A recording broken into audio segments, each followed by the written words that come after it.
The Moses Lake Chiefs All-Star team continues in the Babe Ruth World Series. Sports reporter Bob Kirkpatrick fills us in on how they did last night. The Moses Lake Chiefs suffered a heartbreaking loss to Clifton Park, New York in their third game of the 14-year-old Babe Ruth World Series tournament at Larson Field last night.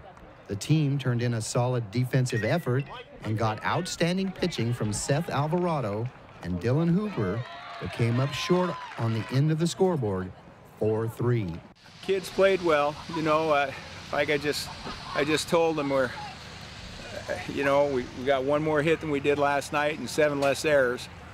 The only difference was that they were up one run over us tonight, and this is a good club. They're 3-0 in pool play. This is the fewest runs they've scored in any of their games. So I think that our guys are they're confident. They're starting to get confident. New York took a 1-0 lead in the top of the first inning on an RBI by Michael Spolnick.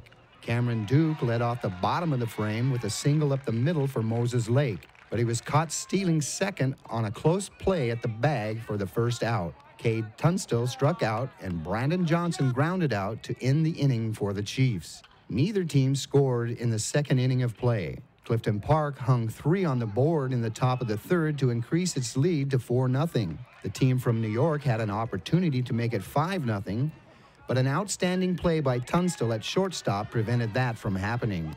Moses Lake got 2 runs back in the bottom of the inning to close the gap to 4-2. The Chiefs had a chance to take the lead as they juiced the bases with no outs, but couldn't come up with the big hit.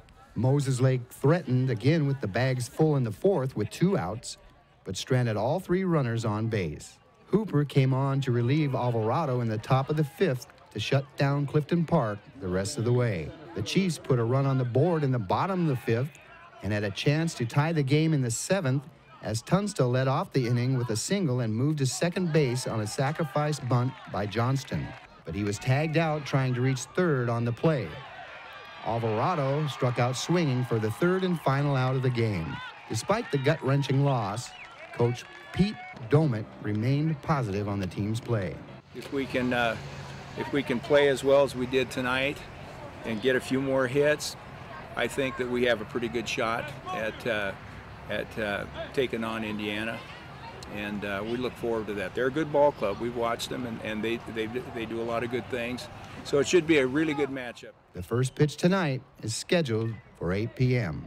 I'm Bob Kirkpatrick for iFIBER 1 Sports. Thank you, Bob. And I would like to add, go Chiefs. And the Mariners won last night. We will be back with our spotlight story after this.